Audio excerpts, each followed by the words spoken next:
কচি লাউ শাক আর কাতলা মাছের ভীষণ সুস্বাদু একদম ঘরোয়া রেসিপি আজ শেয়ার করব।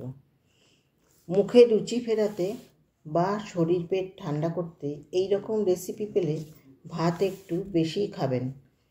যারা আমার মতো হালকা পাতলা খেতে পছন্দ করেন তাদের এই ভিডিও দেখলে মন জুড়ে যাবে, আর রান্না করে খেলে শরীর পেট মন ভরে যাবে। নমস্কার বন্ধুরা, জয়া রেসেলে সকলকে স্বাগত। আসুন তাহলে রান্নাটা শুরু করি। প্রথমে কড়াই বসিয়ে তাতে দিলাম পরিমাণ মতো সাদা তেল। তেল গরম হলে কাতলা মাছের পিসগুলো ছেড়ে দেব। এক পিঠ ভাজা হলে আরেক পিঠ উল্টে দেব। এই রান্নায় মাছ খুব কড়া করে ভাজবো না, বেশি ভাজলে ছিবড়ে হয়ে যাবে, খেতে ভালো লাগবে না। এবারে তুলে নেব। ঠিক এই রকম করে ভাজতে হবে। আমি 6 পিস মাছ রান্না করব। প্রথমে 3 পিস ভেজে নিলাম, এবার বাকি 3 পিস ভেজে তুলে নেব। এই রান্নায় কাতলা বা রুই একদম টাটকা জ্যান্ত মাছ দিয়ে করলে এর স্বাদ বজায় থাকবে। এবার এই তেলেতেই দেব ছোট চামচের 1 চামচ 5 ফোড়ন, হাফ চামচ লবণ, হাফ চামচ হলুদ।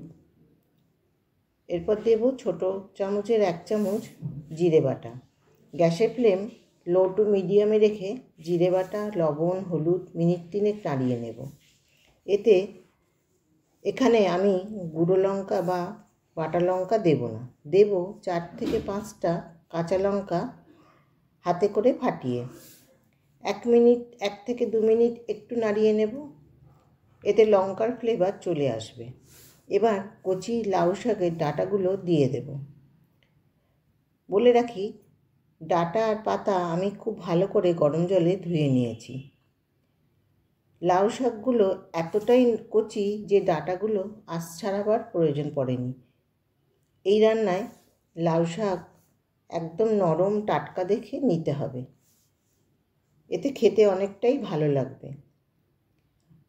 ডাঁটাগুলো আমি মশলার সাথে মিনিট 4 নাড়িয়ে নিলাম। এবার এতে দিলাম কয়েকটা শিম। শিমগুলো দুদিকের বোটা কেটে নিলাম, বোটা কেটে নিয়ে গোটা রেখেছি, এতে ডাঁটার সঙ্গে ভালো যাবে। 5 মিনিট ডাঁটা মশলার সাথে কষিয়ে নেব। আর ওদিকে জল গরম রেখেছি। 1 হাতা গরম জল দিয়ে মশলাটা একটু ডাঁটা শিমের সাথে মিশিয়ে নেব, এতে মশলাটা পুড়ে যাবে না। এখন একটু ঠান্ডা পড়তে শুরু করেছে, এই সময় নতুন শিম পাওয়া যাবে। যদি গরমকালে এই রেসিপি আপনারা করতে চান তাহলে শিমের পরিবর্তে ঝিঙে দেওয়া যেতে পারে, তাতেও খেতে খুব ভালো হবে। মশলা খুব ভালোভাবে কষানো হয়ে গেছে, এবার পরিমাণ মতো জল দিয়ে দিলাম। এবার একটু নাড়িয়ে নিতে হবে, তারপর ঢাকা দিয়ে 7 মিনিট ফুটতে দেবো, এতে আনাজগুলো অর্ধেক সেদ্ধ হয়ে যাবে। তারপর 7 মিনিট পর ঢাকা খুলে আবারও ভালো করে নাড়িয়ে নিলাম। এবারে একে একে ভাজা মাছগুলো তুলে দেব। আজকে আমার রেসিপি ভালো লাগলে চ্যানেলটা সাবস্ক্রাইব করে লাইক, শেয়ার, কমেন্ট করার অনুরোধ রইল। আর ফেসবুক থেকে দেখলে পেজটি ফলো করে নেওয়ার অনুরোধ রইল। দিয়ে দেব এবার পরিমাণ মতো লবণ। লবণ দিয়েও একটু ঘেঁটে দিতে হবে। এবার দিয়ে দেব লাউ পাতা। আমি কিন্তু লাউ পাতাগুলো গোটা রেখেছি। পাতাগুলো ঠিক এভাবে ফোল্ড করে দিতে হবে, এতে পাতাগুলো সেদ্ধ হবে কিন্তু একেবারে গলে যাবে না, আর যখন ভাত দিয়ে খাবেন তখন বেশ ভালো লাগবে। এবার খুন্তি দিয়ে একটু ডুবিয়ে দেব।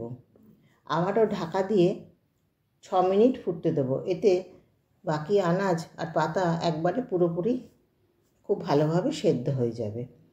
6 মিনিট পর ঢাকা খুলে আবারও একটু নাড়িয়ে নেব। এবার চেক করে নেব ডাঁটা আর শিম সেদ্ধ হয়েছে কিনা। শিমটা দেখে নেব, খুব ভালোভাবে মনে হচ্ছে শিমটা সেদ্ধ হয়ে গেছে। হ্যাঁ, শিম খুব ভালোভাবে সেদ্ধ হয়ে গেছে আর ডাঁটাও খুব ভালোভাবে সেদ্ধ হয়ে গেছে। রান্নার এই পর্যায়ে এসে দেব ছোটো চামচের 1 চামচ রাঁধুনি বাটা। রাঁধুনি বাটা দিয়ে খুব ভালো করে মিশিয়ে নিতে হবে। এবার কিন্তু রান্নাটা আর বেশিক্ষণ করব না। দেব 4 থেকে 5টা গোটা কাঁচা লঙ্কা। এরপর ঢাকা দিয়ে 2 মিনিট ফুটিয়ে নেব। এতে রাঁধুনি বাটা আর গোটা কাঁচা লঙ্কা খুব ভালোভাবে মিশে যাবে। তারপর ঢাকা খুলে দেখিয়ে দিচ্ছি ঝোলটা ঠিক কীরকম হবে। এরপর গ্যাস বন্ধ করে দেব। ব্যাস, গরম গরম পরিবেশন করুন। আশা করি সকলের ভালো লাগলো। সবাই ভালো থাকবেন, সুস্থ থাকবেন, সাবধানে থাকবেন। ফিরে আসবো নতুন